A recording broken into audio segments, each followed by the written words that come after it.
The Ghost in the Depth, January 17, 1954. Groton, Connecticut. The air biting at the edge of the Thames River was bitter, even by New England standards. Standing on the pier, Rear Admiral Hyman Rickover adjusted his coat, his eyes fixed on the sleek, black hull of the USS Nautilus, SSN 571. To the casual observer, it was just another vessel.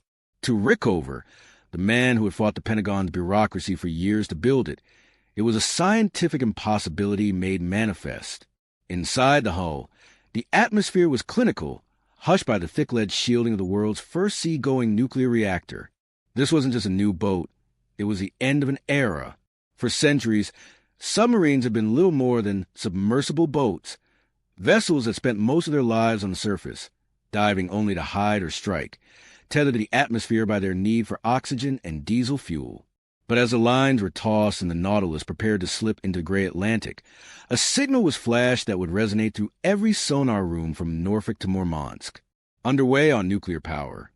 While the American public celebrated a feat of engineering, halfway across the globe, the mood was far more somber. In the Kremlin and the naval headquarters of the Soviet Northern Fleet, the launch of the Nautilus was viewed not as a scientific milestone, but as an existential threat. Soviet commanders, who had spent the post-war years perfecting the high-speed diesel designs they had captured from the Nazis, suddenly realized their entire fleet had become obsolete overnight. The Americans had just birthed a predator that never needed to breathe. It could stay submerged for weeks, traveling at speeds that defied conventional tracking, carrying the power of the atom into the very backyard of the Soviet Union. For Admiral Sergei Gorshkov and the veterans of the Great Patriotic War, the silence of the Nautilus was the loudest alarm they had ever heard. The chess pieces had been swept off the board, and the Soviet Union was now playing a game they weren't even equipped for. The Kremlin's cold realization. January 1954. Moscow, USSR. Inside the austere, wood-paneled offices of the Soviet Naval High Command, the mood was far from celebratory. Admiral Nikolai Kuznetsov, a man who had survived the purges and the horrors of World War II, stared at the intelligence reports gathered on the Nautilus. The data was staggering. This American vessel didn't just outperform Soviet boats. It existed in a different physical reality. While the Soviet Whiskey-class submarines were forced to surface or use a snorkel to recharge their batteries, making them vulnerable to radar and air strikes, the Nautilus was truly at home in the deep. It could sustain 20 knots submerged for thousands of miles. To the Soviet commanders, this was a nightmare scenario. If a war broke out, this single American vessel could potentially decimate entire convoys before a Soviet destroyer even registered a ping on its sonar. The internal reaction was a mix of professional admiration and intense, focused panic.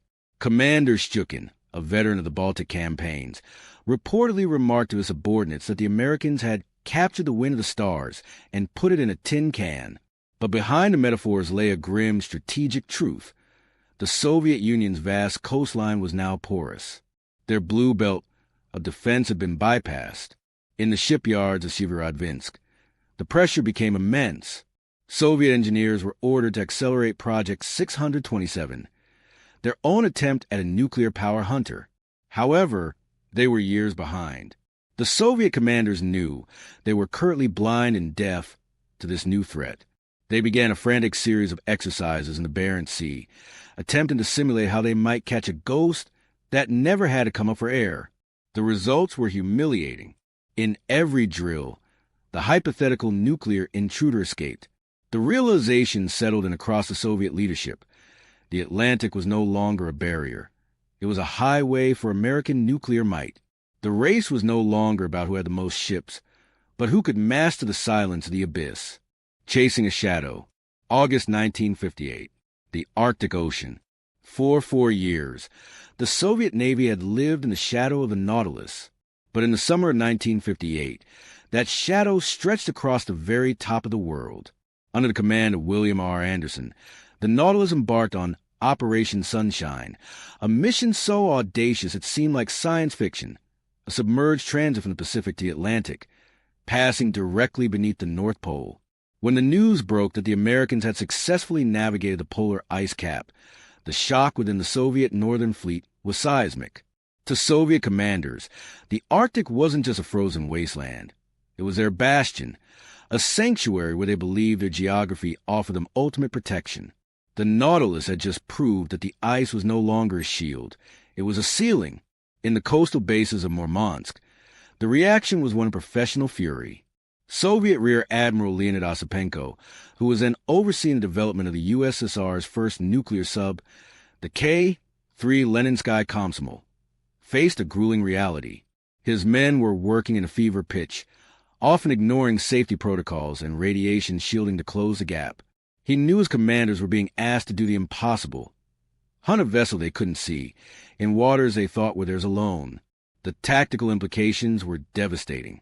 If an American submarine could sit under the North Pole, it could strike deep into the heart of the Soviet Union with cruise missiles, or slip into the Atlantic undetected to sever the USSR's vital shipping lines.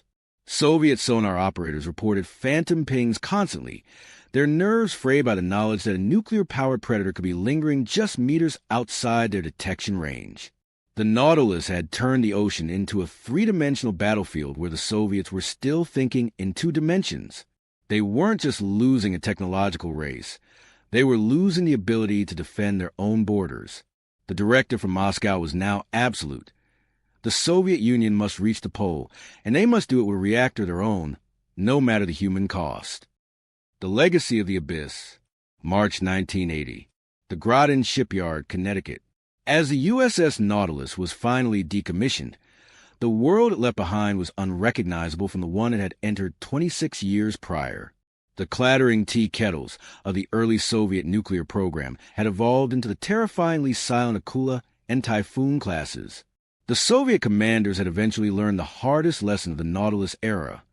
In the silent service, noise is death. Looking back on the decades of cat-and-mouse games beneath the waves, the true impact of the Nautilus becomes clear. It didn't just win a skirmish. It forced a total shift in global doctrine. The Soviet Naval Command, once obsessed with coastal defense and heavy cruisers, had been forced to reinvent itself as a submarine-first force.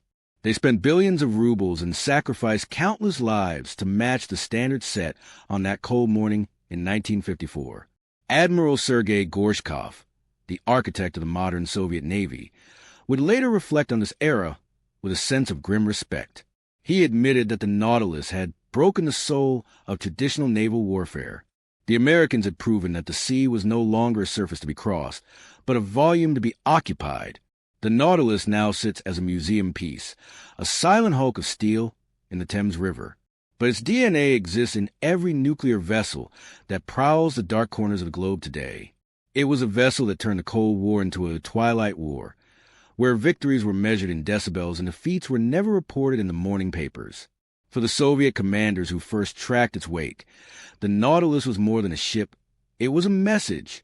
It told them that the era of the brave surface sailor was over, and the era of the invisible, nuclear-powered hunter had begun. The silence of the Nautilus didn't just signal a change in technology. It signaled a change in the human condition. For the first time in history, mankind had created a machine that could hide from the world while holding the power to end it.